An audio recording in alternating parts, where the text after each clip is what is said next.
सोने की रोटी। एक समय की बात है, एक छोटे से गांव में मरियम नाम की एक औरत अपनी इकलौती बेटी नरसिसा के साथ रहती थी। मरियम बहुत ही विनम्र और प्यारी थी, हालांकि नरसिसा उससे बिल्कुल विपरीत थी। आप देखें, उसकी सुंदरता शब्दों से परे थी। वो एक जीती जागती गुड़िया की तरह थी और सबसे मजेदार बात तो ये है कि वो खुद को बेइंतहा प्यार करती थी। नरसिसा, क्या तुम मेरी मदद करोगी ब्रेड बेक करने में? ओह, बिल्कुल नहीं माँ। आटा शायद मेरी चमकती दमकती आँखों की रौनक घटा दे।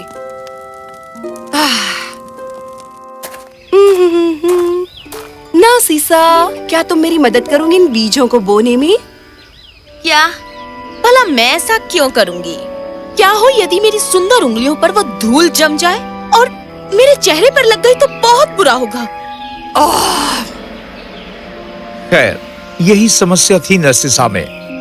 वो खुद को बहुत महान समझती थी और कोई भी काम नहीं करना चाहती थी। बहुत से वर आए नरसिसा का हाथ मांगने के लिए, क्योंकि उसकी सुंदरता की चर्चा दूर दूर तक थी, पर उसने उन सब की बेइज्जती की और विवाह के लिए नकार दिया। कल तुमने उन आदमियों को वापस क्यों भेज दिया था? वो अच्छे लग रहे थे। आप गंभीर तो नहीं है माँ? उनमें से एक की इतनी छोटी आँख थी, बिल्कुल चिड़ियों की आँख की तरह, और दूसरे की बहुत बड़ी आँख थी। मैं तो उसके नजदीक भी नहीं जाना चाहती यदि वो छींकता। और अंतिम वाला। बंद करो। नहीं, मैं और नहीं सुनना चाहती। मैं बस यही देख सकती थी कि वो आदमी सचमुच बहुत बहुत अच्छे थे। मेरी प्यारी बच्ची, तुम्हें ये जानना चाहिए कि सुंदरता ही सब कुछ नहीं होती। माँ, आपको ये जान लेना चाहिए कि मैं किसी ऐसे के काबिल हूँ जो या तो एक राजकुमार हो या एक योद्धा। हे भगवान। एक रात जब वो सो रही थी, उसकी माँ उसके सिरहाने बैठी थी, उसे निहारती हुई। मेरी प्यारी बच्ची, तुम इतनी सुंदर और प्यारी हो, पर तुम अपनी सुंदरता के अलावा किसी और चीज की परवाह नहीं करती। उसी क्षण नरसिसा अपनी नींद में ही हंसने लगी। उसकी माँ ये देखकर एकदम चौंक गई। कितना अच्छा है, उसे सचमुच बहुत ही हंसी वाला सपना आ रहा होगा। अगली सुबह जब नरसिसा उठी तो वो मुस्कुराए जा रही थी और खिलखिलाए जा रही थी। इधर आओ मेरी बच्ची, मुझे बताओ कल रात को तुमने क्या सपना देखा? माँ, ये इतना कमाल का सपना था। जानती हो, वहाँ एक राजकुमार था जो मेरे पास आया। वो मुझसे शादी करना चाहता था। वो एक सोने की बग्गी में आया था। और आपको पता है, उसने सर से पांव तक सोना पहना हुआ था। कैसी बकवास सपना था। और जानती है, इसका सबसे बेहतरीन हिस्सा तो ये था, जब मैं अपनी दुल्हन की पोशाक पहने हुए थी, जो बेशक सोने की थी, हर कोई वहाँ पर सिर्फ मुझे ही देख रहा था।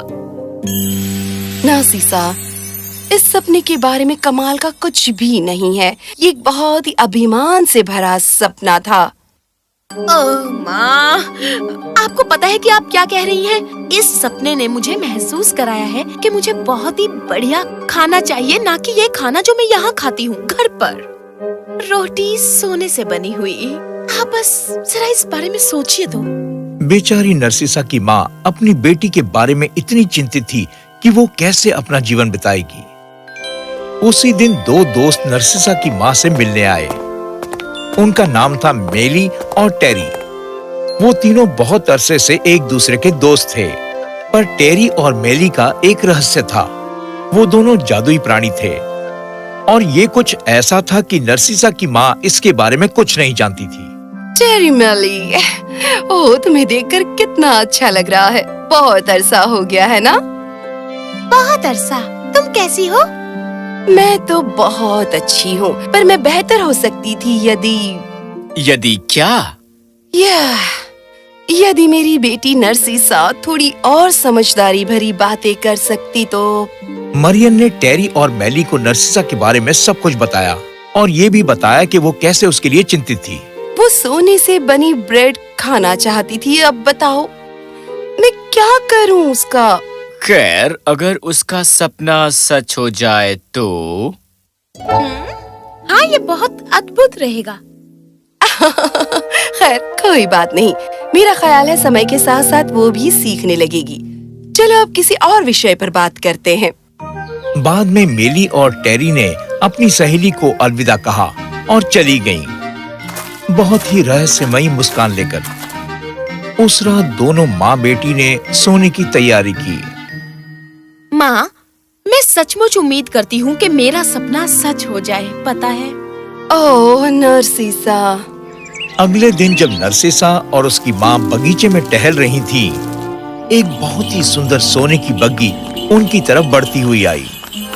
उस पर रत्न और हीरे जड़े थे और वो बहुत ही खूबसूरत लग रही थी। और जब वो रुकी तो उसमें से बहुत ही सुंदर नौजवान बाहर आया और उसने नरसिसा की तरफ देखा। वो पूरी तरह आश्चर्यचकित रह गई कि वो कितना सुंदर था। माँ, माँ, मेरा सपना असल में सच हो रहा है। क्या? हेलो, मैं यहाँ आया हूँ विवाह में नारसीसा का हाथ मांगने। पर तुम्हें उसका नाम कैसे पता चला और तुम कौन हो? मैं हूँ टेरेंस, खुशकिस्मती का देवदूत। आपकी बेटी का नाम और उसकी सुंदरता पूरे संसार में जानी जाती है। ये लीजिए, मैं आपके लिए एक उपहार लाया हूँ। हे भगवान, मुझे तुमसे विवाह करना सचमुच बहुत अच्छा लगेगा। क्या? पर तुम उसे जानती तक नहीं, तुम उसके साथ नहीं जा सकती। ओह, क्या मूर्खता है ये अमीर और सुंदर है, इससे ज्यादा मुझे और क्या चाहिए। टेरेंस, मुझे तुम्हारा प्रस्ताव मंजूर है। और ये कहकर वो उसकी बग्गी में बैठ गई और अपनी माँ को अलविदा कहे बिना ही उस देवदूत के साथ सवार होकर चली गई। जब वो यात्रा कर रही थी तो अचानक वो बग्गी एक जादुई फाटक में दाखिल हुई। वहाँ उसने यात्रा की एक तूफानी इलाके से। धक्कों और हिचकोलों से बग्गी गुजरी और ये देखकर नरसिसा बहुत ही डर गई। हे भगवान, ओह नहीं, ये क्या है? चिंता मत करो मेरी प्रिय, ये सब बहुत जल्दी ही खत्म हो जाएगा। और जैसे ही उसने ये कहा, बग्गी एक और फाटक के अंदर गई और वो पहुंची एक बड़े से आलीशान किले के अंदर जाने वाले रास्ते पर। नरसिसा ने जो सुंदरता देखी उससे वो विस्मित हो गई। वाह, ये इतना सुंदर है। मुझे पता था कि मुझे ढेर सारी दौलत मिलेगी ही। मुझे पता था तुम्हें ये सब पसंद आएगा। जो कुछ भी तुम्हें चाहिए तुम्हें यहाँ मिलेगा। सुंदर लिबासों से लेकर सबसे स्वादिष्ट व्यंजनों तक, ये सब कुछ मेरे महल में है। वाह, तुमने खाने की बात की तो सच कहूँ, सवारी के बाद मुझे बहुत जोरों की भूख लगी है। मैं भूख से मर ही जा रही हूँ। क्या मुझे स्वादिष्ट खाने में से कुछ मिल सकता है? बेशक, ये लो, मेली से मिलो। मेरा मतलब मेलिसा से। ये जो तुम्हें चाहिए वो सब ला कर देंगी। हेलो नरसिसा, मैंने तुम्हारे बारे में बहुत कुछ सुना है। तुम बेचारी, तुम्हें भूख लगी है ना? आओ, चलो डाइनिंग टेबल पर चले और मैं तुम्हारे लिए कुछ खाना लाऊंगी। ओह वाह, धन्यवाद। वो डाइनिंग रूम में गए और वहाँ मेज पर था इतना शानदार खाना जो नरसिसा ने कभी नहीं देखा था। ओह, ये खाना तो बहुत स्वादिष्ट लग रहा है। वो इसलिए कि वो हैं, क्योंकि जैम बने हैं रूबीज से, सैलेड बने हैं पन्नों से और वहाँ जो ब्रेड है वो बनी है सोने से। सोने की ब्रेड बहुत सुंदर है। ये जैम ब्रेड के साथ बहुत ही सुंदर और प्यारा लगेगा। उसने एक स्लाइस लिया और उस पर रूबीज जैम लगाया और उसका एक बड़ा निवाला खाया। आओ, ये बहुत सख्त है, मैं इसे नहीं खा सकती। खैर, ये ब्रेड सोने से बनी हुई है और सबसे बढ़िया भी है। पर यदि तुम इसे नहीं खा सकती तो क्या मैं तुम्हारे लिए चांदी की ब्रेड लेकर आऊं? चांदी की? तुम कुछ और क्यों नहीं खाती? पर मुझे सामान्य ब्रेड चाहिए, वो ब्रेड जो मैं खा सकती हूँ। क्या तुम्हारे पास वो नहीं है? नहीं, मेरे महाराज की होने वाली पत्नी केवल सोना ही खाएगी, सिर्फ सोना। तुम्हें अवश्य ही सबसे सर्वोत्तम खाना होगा। नरसिसा ने सारे खाने की ओर देखा पर उसका दिल टूट गया क्योंकि कुछ भी खाने लायक नहीं था। वो जल्द ही रोने लगी। ओह, मुझे जाने दो, मुझे ये नहीं चाहिए। पर खाना सचमुच बहुत अच्छा है। ये लो, सोने के कुछ आलू ट्राई करो, ये सचमुच अच्छे हैं। और मुझसे शादी के बाद तुम्हें ये सब खाना ही पड़ेगा। मैंने सोचा था तुम्हें शानदार चीजें पसंद हैं। ओह नहीं, मैं तुमसे विवाह नहीं करना चाहती। मैं घर जाना चाहती हूँ अपनी माँ के पास। मुझे घर जाने दो। मेलिसा और टेरेंस ने एक दूसरे की ओर देखा और आंख मारी। खैर, अगर तुम सचमुच यही चाहती हो तो फिर मैं तुम्हें घर ले जाऊंगा। टेरेंस उदास और रोती हुई नरसिसा को घर ले गया। बग्गी में वो गहराई से सोचने लगी उन चुनावों के बारे में जो उसने किए थे। जब वो घर पहुंची, वो दौड़ी गई अपनी माँ को गले लगाने के लिए, जो घर के बाहर दुखी बैठी थी। माँ, माँ, मैं वापस आ गई हूँ। नरसिसा, ओ मेरी बच्ची, मुझे लगा था मैं अब तुम्हें कभी नहीं देख पाऊंगी। ओह माँ, मैं सचमुच तुमसे बहुत प्रेम करती हूँ और आप बिल्कुल सही थी। रूप और दौलत सब कुछ नहीं है। सोने की ब्रेड बेकार थी क्योंकि मैं उसे खा ही नहीं सकी और उस आदमी को मेरी परवाह ही नहीं थी। पर मेरी बच्ची, क्या तुम जान रही हो कि इसी तरह का व्यवहार तुमने दूसरों से भी किया था? मैं जानती हूँ।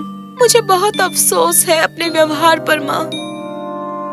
कोई बात नहीं, क्योंकि तुमने देख लिया है कि तुम्हारी गलती क्या थी। चलो, तुम्हें कुछ अच्छा खिलाती हूँ। उस दिन के बाद नरसिसा ने अपनी आदतें बदल दी। पहले उसने संघर्ष किया, पर धीरे धीरे और सब्र के साथ वो और अच्छी बनने लगी। एक दिन मेली और टेरी फिर से मरियन को मिलने आए। कैसे हो तुम दोनों? तो हमें बताओ मरियन, अब नरसिसा कैसी है? मरियन ने उन दोनों को वो सारी बातें बताई जो हुई थी। और उस समय के बाद से वो इतनी बदल गई है। वो बदल गई है। मेरे ख्याल से अब उसे और सोने की ब्रेड नहीं चाहिए होगी। हाँ? जानते हो टेरी, तुम उस देवदूत की तरह थोड़े थोड़े लगते हो। मैं ये क्या कह रही हूँ? तुम वो कैसे हो सकते हो? तुम दोनों कितने अच्छे हो।